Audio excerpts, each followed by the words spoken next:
Agora, então, que mencionas sobre os pontos específicos dos federalistas, então vamos fazer relembrar os alunos sobre esses 3 pontos e vamos citar esse 4º ponto que tu fazes de análise, né? Porque eu tinha comentado para eles, dentro do texto, na realidade, do grande texto, naquele momento, né?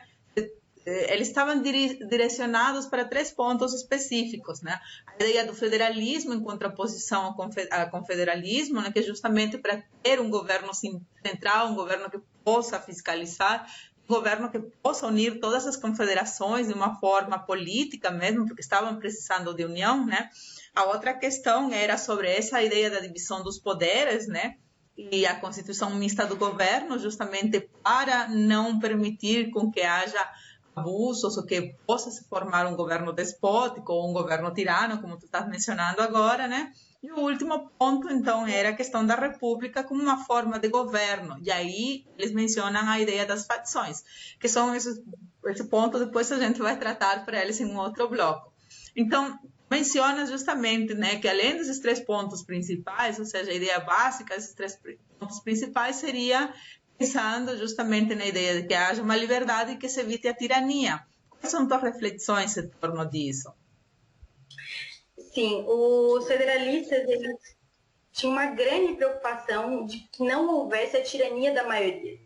A tirania da maioria é uma preocupação também nos governos democráticos, que eram entendidos na época como os governos onde as próprias pessoas fazem a legislação e onde essas comunidades são pequenas.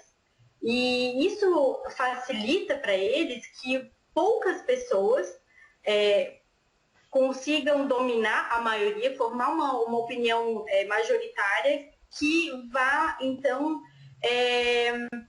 contra a vontade das minorias. E então eles vão pensar no governo republicano, mas é interessante também a gente frisar que o governo republicano para eles é o governo representativo, forma de governo representativo. Então não está vinculada a ideia, por exemplo, que existia na época, que tem no Montesquieu, inclusive eles fazem uma outra leitura, pegam alguns trechos do Montesquieu, que o governo representativo não necessariamente teria que ser um governo para cidades menores, mas existia essa ideia de que o governo representativo era de sociedades menores, onde as próprias pessoas iriam participar do governo. E para eles não, para eles é o governo representativo, que vai ser capaz de escolher lideranças, por isso eles se associam um pouco a uma ideia mais elitista, lideranças mais capazes de exercer o poder.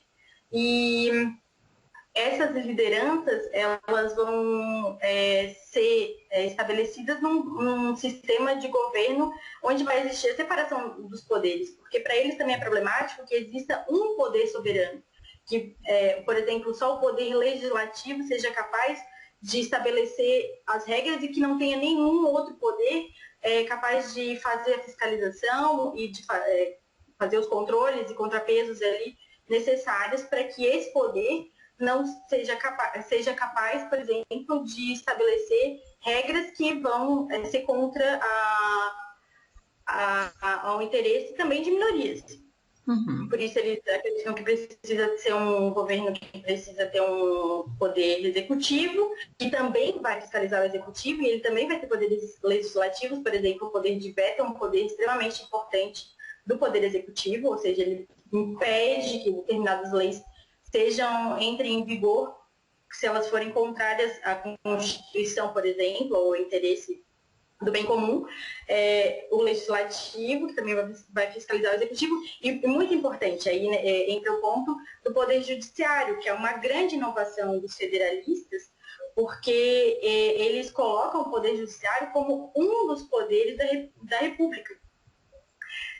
Diferente, por exemplo, do Montesquieu, que fala da separação dos poderes, onde um autor que eles também estão muito influenciados por esse autor, mas para ele o judiciário é um poder que a gente pode entender como poder inferior, porque ele tem o poder, ele atua para decidir em questões jurídicas individuais, e ele é temporário, ele é acionado nesses momentos, mas ele não tem o papel de fiscalizar os outros poderes. Uhum. E nos federalistas, o poder judiciário, ele funciona como um poder fiscalizador, um intérprete das leis, das regras.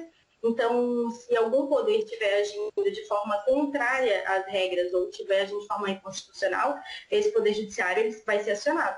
Então, a gente tem hoje no Brasil um poder judiciário que necessita estar atuando frequentemente para trazer interpretações sobre as regras, porque temos poderes que exageram, né? Por exemplo, querem escolher um amigo para a Polícia Federal quando o próprio filho está sendo investigado em ações da Polícia Federal, então o STF tem que intervir para evitar esse tipo de abuso de poder.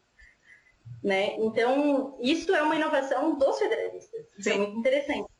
E foi justamente para isso que foram criados esses poderes, né? A ideia justamente de ter um judiciário mais forte era justamente para barrar qualquer questão que possa parecer autoritária, né? Ou despótica ou arbitrária do próprio presidente, né? Ou também tomado pelo próprio Congresso, né? Isso na realidade, foi uma inovação muito boa que os federalistas trazem, né?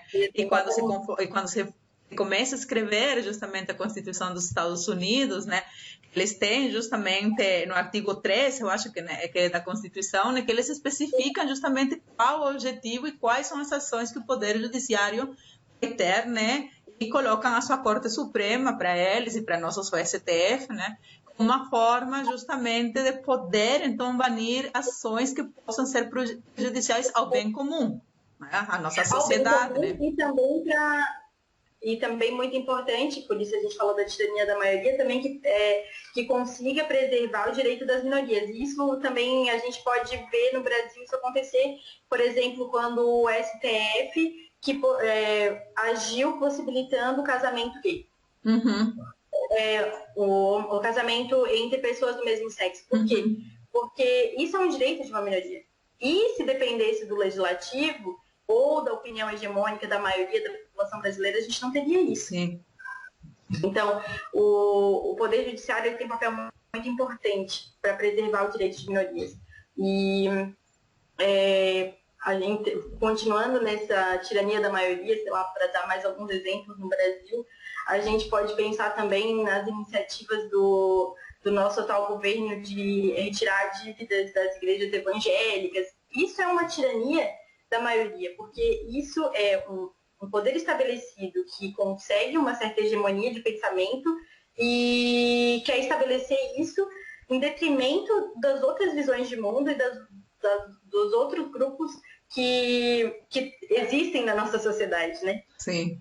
E quando ele diz que ele vai ser terrivelmente evangélico, que o Estado é laico, mas ele vai ser, mas o poder vai ser terrivelmente evangélico, isso é uma tentativa de tirania da maioria. Sim.